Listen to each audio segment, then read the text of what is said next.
Mang Berto, ayos lang po ba kayo? Nag-aalala niyang tanong. Bakit naman kasi ibinigay niyo yung susi kay Chichay? Alam niyo naman na walang magandang gagawin ng babaeng yun eh. Nagtiwala ako dahil sinabi niya sa akin na marunong siyang magmaneho iho, sagot nito habang nakangiwi. Yun pala, marunong siyang magpahamak. Ang sakit tuloy ng balakang ko. Naku po, alam niyo naman ang karakas ng babaeng yun diba? Kaya nga po tayo lumayo para umiwas sa disgrasya, tapos kayo naman parang hindi nadadala. Napabuga siya ng hangin. Ano pong nararamdaman niyo ngayon? Nahihilo po ba kayo? Nagawa pa nitong ngumiti sa kanya. Ayos lang ako iho. Wala ta, medyo sumakit lang ang balakang ko. Gusto niyo po bang dalhin ko kayo sa hospital? Nako hindi na, tanggi nito. Baka doon ako matuluyan kapag dinala mo ako roon. Nalamag lang siguro ang mga buto ko. Maya-maya, okay na rin ako nito. Sigurado po ba kayo? Sigurado ako iho. Kung ganoon, magpahinga na po kayo. Ako na lang po ang bibili ng alak. Ako na lang iho, sabi nito. Maglalakad na lang ako para mawala tong pananakit ng balakang ko. O siya, tutuloy na ako. Iuwi nyo na lang yang motor. Sigurado po ba talaga kayo na ayos lang kayo? Kung iniisip nyo po ang gastos, sagot ko po lahat Mang Berto. Ayos lang talaga ako iho. Sige na, bumalik na kayo roon. Huwag kayong mag-alala sa akin, dahil mas malakas pa ako sa kalabaw. Mas malakas po ang kalabaw kaysa sa inyo, dahil kayo po, sagana na po kayo sa sakit, sabi ni Ricky dito. Huwag po kayong matakot na magsabi ng totoo, dahil parte na po kayo ng pamilya namin. Maraming salamat sa inyo pero, ayos lang talaga ako. O siya, aalis na ako. Malapit lang naman ang bilhan kaya makakabalik din agad ako nito. Ayaw ko nang magmotor at baka matuluyan na ako. Mang Berto, sasakyan ko na lang po ang gamitin nyo, presenta ni Xander pero umiling ang matanda. Mahihirapan po kayo niyan mamaya. Samahan ko na lang kaya kayo. Ako nang magmamaneho para safe tayong lahat. Hindi na iho, kayang-kaya ko na ta. Sigurado po ba kayo? Siguradong sigurado, sagot ni Mang Berto at nag-umpisa na nga itong maglakad palayo. Ayos lang kaya talaga siya? Tanong ni Xander sa kanilang tatlo. Napatingin sila sa binagsakan nito. Di ko masasabi kung ayos lang ba talaga siya, sagot ni Miguel dito. Malalaman natin yan kapag nilanat yan mamaya, sabi niya. Ibig sabihin nun, napilayan siya. Huwag mong sabihin na hihintayin mo pang lagnatin yung tao bago mo dalhin sa ospital. Huwag mong pabayaan si Mang Berto lalo pat matanda na yung tao. Kausapin mo nga yung asawa mong kulang sa pansin. Kung asawa ko yan, baka pinalipad ko yan ng wala sa oras, sermon ni Ricky sa kanya. Kulang na lang patayin niya yung tao. Bakit ba galit na galit ka sa akin? Ako ba ang may gawa? Ang kasalanan ng asawa mo, kasalanan mo na rin, sabi pa nito. Bagay talaga kayong magsama. Oo na, aniya at pagkatapos ay inakbayan niya ito, dahilan para tingnan siya nito ng may kahalong pagtataka. Pagpasensyahan mo na lang ang asawa ko dahil buntis siya. Sabi nga ni Xander, hayaan ko lang daw kung anong gusto ng babaeng yun, dahil nga ganoon din daw ang ginagawa ni Samantha noon. Mabait ako kaya sige lang ng sige. Kapag napupuno ako, sinisikmuraan ko naman yan para ipaalam sa kanya na mali na siya. Hayon, nagtitino naman paminsan-minsan. Iba ako eh. Ibang klase ka talaga Montecillo, umiling-iling na sabi nito. Kaya sa iyo ako eh. Kilala mo ako dude. Ang bagay na mga mali sa paningin ko, ay ginagawan ko agad ng aksyon. Ganoon dapat. Ang mga bagay na mali ay hindi dapat pinapalagpas. Sa ating magkakaibigan, sa iyo talaga ako bumibilib. Ganoon talaga, gago. Sa iyo ako bilib dahil lahat ng ginagawa ng mga siraulo kaya muling gawin. Hinalikan niya sa pisngi si Ricky para mas lalo itong inisin. I love you dude. Mua, sabi niya pa, huwag mong pagselosan si Chichay, dahil mas mahal ko kayo kaysa sa kanya. Ang pagmamahal ko sa inyo ay walang katulad at walang kapantay. Natawa sina Xander at Miguel kaya mas lalong sumama ang mukha ng masungit niyang kaibigan. Nababaliw ka na ba Montecillo? Araw-araw ay may bago akong problemang hinaharap pero nalalampasan ko pa naman kahit papaano. Alam niyo ba kung bakit? Yun ay dahil mahigpit ako kung kumapit. Hindi niyo kakayanin kapag kayo ang nasa sitwasyon ko, kaya dapat lang na humanga kayo sa akin dahil sa katatagan ko. Kaya nga siguro sa akin ibinigay si Chichay dahil ako lang ang may kakayahan na disiplinahin siya eh. Hindi talaga namin kaya, paismid na sagot ni Ricky. Simula pa lang noon, baliw ka na tapos mas lumala pa ngayon na nag-asawa ka. Wala naman talagang makakagaya sa iyo eh, segunda naman ni Miguel. Legit ka kasing si Raulo, nilingan niya si Xander. What? Hindi mo ba dadagdagan ang mga sinabi nila Xander? Good health, tipid nitong sabi. Good health. Yeah, I wish you a good health so that you can do all the craziness that comes in your mind, Montecillo. Ang pangit ng wish mo. Wala man lang nakaisip sa inyo na mag-wish ng, sana makatagpo ako ng babaeng mamahalin ako habang buhay. Yung maganda, maalaga, matalino at hindi malikot ang kamay. Natawa si Miguel. Lahat ng hinahanap mo, kabaligtaran ang napunta sa iyo ah. Sa susunod, huwag kang hihiling dahil pamihado ang napupunta sa iyo. Hindi maganda, hindi maalaga, bobo tapos malikot pa ang kamay. Dinugtungan ni Ricky ang sinabi ni Miguel. Sinabi sa amin ni Mang Berto na nagnakaw daw ng baboy yung asawa mo. Grabe siguro ang paglilihi kaya nagnakaw na. Wala ka bang stocks na karne sa ref mo? Wala, hindi mo ba tinatanong ang asawa mo kung ano ang gusto niya? Hindi. Ba't ko naman siya tatanungin? Sipin ko pa yun eh.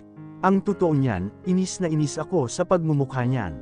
Kapag naging kamukha niya ang anak namin, itatapon ko talaga sa gitna ng dagat yan para lamunin siya ng peteng. Hintayin mo na lang na mawala ang asawa mo dito sa mundo. Hayaan mong Diyos ang kumuha sa buhay niya, hindi yung ikaw ang gagawa. Binuntis mo eh, noong ipinasok mo yung ano mo, sigurado akong nasarapan ka. Kaya bilang parusa sa kagaguhan mo, panagutan mo siya, seryosong payo ni Ricky, kaya pinigilan niya ang sarili na hindi mapangiti dahil ramdam na ramdam niya ang pagmamalasakit nito sa kanya. Lasing ako nung may mangyari sa amin, kaya hindi ko masasabi na hasarapan nga ako, sabi niya. Hindi ko nga alam kung ako ba talaga ang nakabuntis sa pangit na yan eh. Sa tingin niyo ba nabuntis ko talaga yan? Wala kang pinapalampas kaya hindi malabo na ikaw ang ama, sikmat ni Ricky sa kanya. Lahat kasi ng butas pinapasok mo. Gago, di ako ganun, wag mo akong igaya sa iyo na pumapatol sa 17 anyos. 20 years ang tanda mo sa kanya. I didn't do that to her yet, defensive nitong tanong sabay iwas ng tingin. She always seduces me but I always run to avoid her. Natawa siya ng malakas. Gusto mong burahin ko yung mukha mo. Nakakainis yung tawa mo. Congratulations dude. I'm happy for you. Wait, magpapaluto ako ng maraming pulutan kay Yaya dahil mukhang mahaba-haba ang usapan natin mamaya. Hindi ako magkukwento kaya tigilan mo ako, walang ekspresyon nitong sabi sabay walk out. Kapag nakakausap niya talaga si Ricky ay parang buo na ang araw niya. Nakakalimutan niya ang mga problema niya kay Chichay. Pag-alis ni Ricky ay napalingon siya kina Xander at Miguel na tahimik lang sa tabi niya. O ba't ang tahimik niyo? Talo niyo pa ang nakakita ng multo ah. Si Chichay, yung asawa mo dude. O bakit? Anong meron sa babaeng yun? Dumaan siya dito sa tabi namin dude, sabi ni Miguel sa kanya. E di sana nakita ko siya, sabi niya sa dalawa. Umuwi na nga tayo dahil kakausapin ko pa si Chichay. Sumunod siya kay Mang Berto dude. Giit ni Miguel. Bulag ka ba? Hindi mo ba siya nakita? Hindi. Para siyang hangin sa sobrang bilis niya. Nakita nga namin ni Xander tapos ikaw hindi mo nakita. Dumaan siya kanina habang kausap mo si Ricky.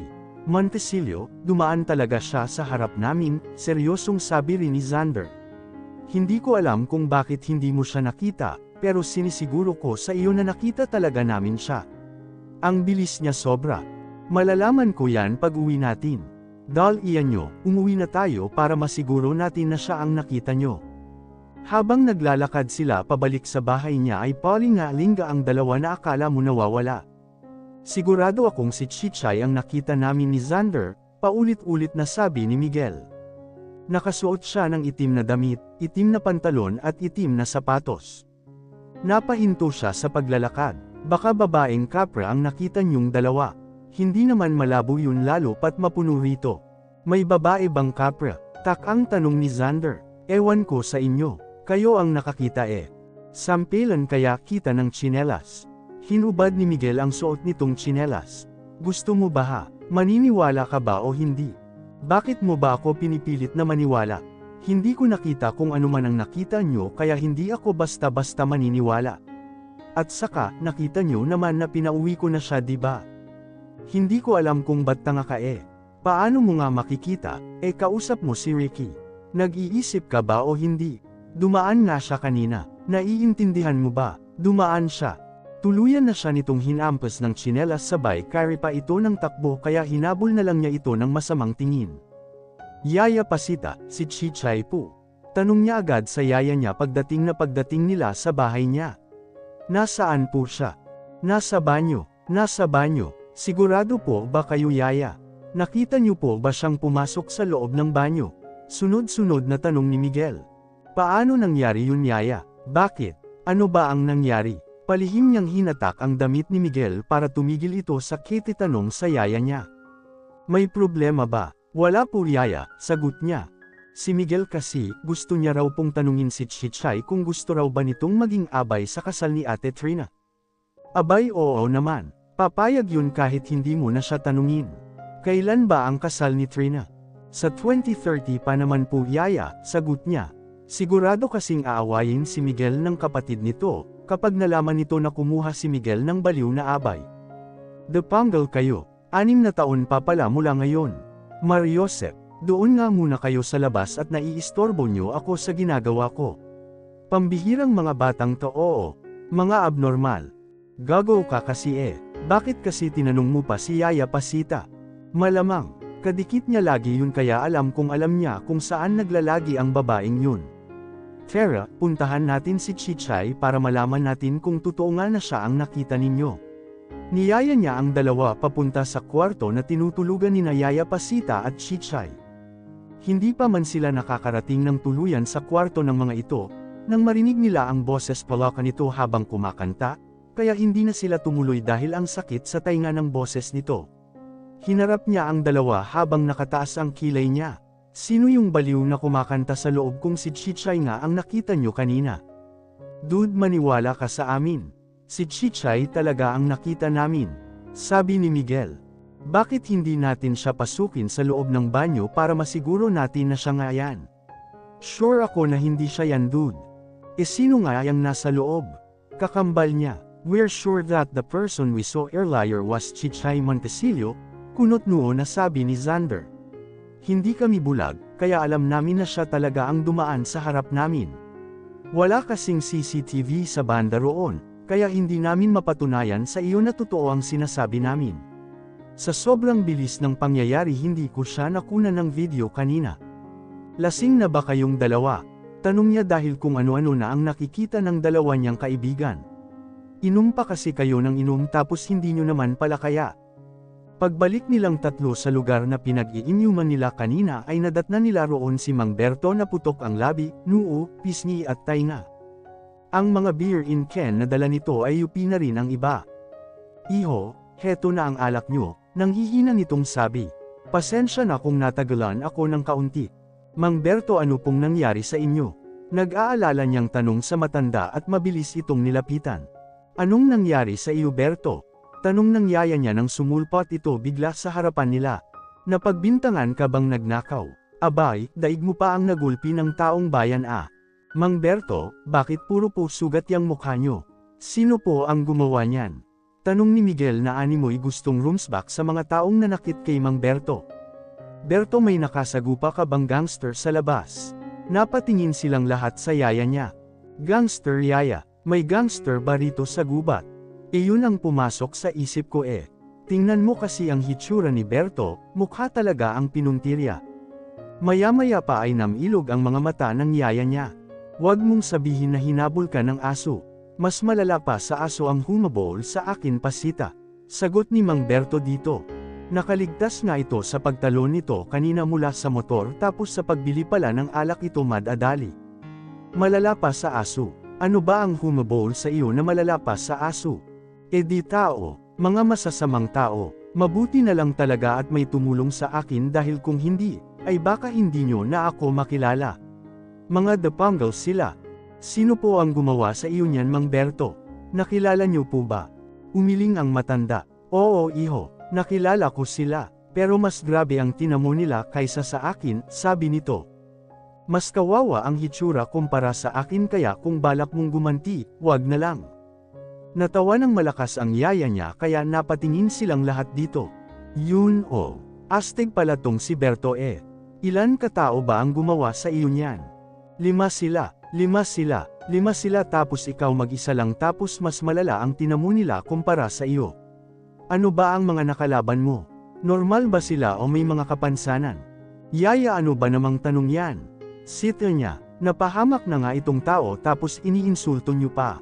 Parang investigador kasi ang yaya niya dahil paikot-ikot pa ito sa balto ni Mang Berto, na para bang kinikilatis nito ng gusto ang matanda. Mas matanda pa ba sa iyo ang mga nakalaban mo Mang Berto? Tanong ni Miguel na kagaya niya ay seryoso rin ang mukha nito. Mga bata pa iho. Sa tingin ko, pumapatak pa lang sa 30 mahigit ang edad ng mga lalaking yun, seryosong pagkukwento nito. Pero ang magaling niyang yaya ay panay ang hagalpak kaya nagkatinginan silang tatlo ni Xander at Miguel. Ba't tawa ng tawa yang yaya mo? Bulong ni Miguel sa kanya. Imbes na kawan si Mang Berto, pinagtatawanan pa. Ewan ko nga rin sagot niya rito. Medyo maluwag na kasi ang mga tornilyo niyan kaya ganyan na yan. Mang Berto. Halos mabingi sila sa pagsigaw ni Chichay na kagagaling lang sa loob habang basang-basa ang buhok nito. Kahit bagong ligaw ito ay mukha pa rin itong mabaho. Mang Berto, anong nangyari? Ba't naging ganyan na po ang hitsura nyo? Sunod-sunod na tanong ni Chichay kay Mang Berto, at patakbong nilapitan nito si Mang Berto. Sa sobrang bilis nitong tumakbo, ay hindi nito nakita na may ugat ng puno sa dinaanan nito kaya natisod ang babae at nadapa. Bumagsak ito sa mukha ni Mang Berto kaya ang mga sugat ng matanda ay nadagdagan pa ng bukol. Napahimalos tuloy siya sa mukha niya gamit ang palad niya dahil sa konsumisyon dito. Aray ko po, daing ni Chichay. Ano ba namang kapalaran ta? Lagi na lang akong nasasaktan. Bakit naman ganito? Mabuti naman po akong tao, Panginoon. Bago pa man ito malapitan ni Xander para tulungan ay nakabangon na agad ito. Nang nakabangon na ito ay bigla nitong binuhat si Mang Berto at mabilis na ipinasok sa loob ng bahay niya. Hiha ibaba mo ako, hiyaw ni Mang Berto pero parang walang naririnig si Chichay dahil tuloy-tuloy lang ang babae sa paglalakad. Mang Berto wag po kayong malikot dahil baka mabitiwan ko po kayo. Gagamutin ko lang po kayo kaya wag na po kayong pumalagpa, sagot ni Chichay sa naglulumikot na matanda. Hiha mabigat ako, sige na, ibaba mo na ako. Maglalakad na lang ako dahil kaya ko naman. Hindi na Mang Berto, buhatin ko na lang po kayo. Napatanga na lang silang tatlo sa ginawa ni Chichay. Kaya pala walang kahirap-hirap nitong nanakaw ang baboy ni Aling Purita dahil sobrang lakas pala nito. What the hell? Gulat na bulalas ni Miguel. What was that? Ang lakas niya naman. Saan niya dadalhin si Mang Berto? Gagamutin niya siguro, sagot ng yaya niya. Lilinisin ang sugat sa kagagamutan. Isa-isang silang tiningnan ng yaya niya. Wala man lang kasing nakaisip sa inyo na gamutin si Berto kaya si Chichay na ang nagkusa. Wala talaga kayo, sabi pa nito bago ito sumunod kay Chichay, kaya nagkatinginan na lang sila ni Xander at Miguel. Anong ibig sabihin nun dude? Tanong ni Miguel. Buntis siya diba? Hindi ba siya nabigatan kay Mang Berto? Tanong naman ni Xander. Dati ba siyang lalaki? Kargador kasi yan dati, sabi niya para hindi na masyadong mag-uses sa ang mga kaibigan niya, dahil kahit siya ay hindi niya alam kung bakit nakaya nito si Mang Berto, gayong mas malaki pa ang katawan ng matanda kumpara sa katawan nito. Bigas, semento, bakal at kung ano-ano pang mga mabibigat ang binubuhat niyan dati, kaya wag na kayong magtaka. Really? Talaga? Oo, tamad niyang sagot. Ibang klase pala yang nakuha mo Ibang klase talaga dahil wala siyang katulad, sabi niya kay Miguel. Kapag kagaya niya ang nakuha mo, wasak ang buhay mo pati kaluluwa mo damay. Ha? Bakit naman? Mahabang kwento Miguel. Sige na, uminom na lang kayo ni Xander dyan. Ay check ko lang muna kung ano ang lagay ni Mang Berto sa loob. Okay dude. Pagbalik mo, isama mo si Ricky. Natulog na yata yung gagong yun sa loob Tumango siya, sige.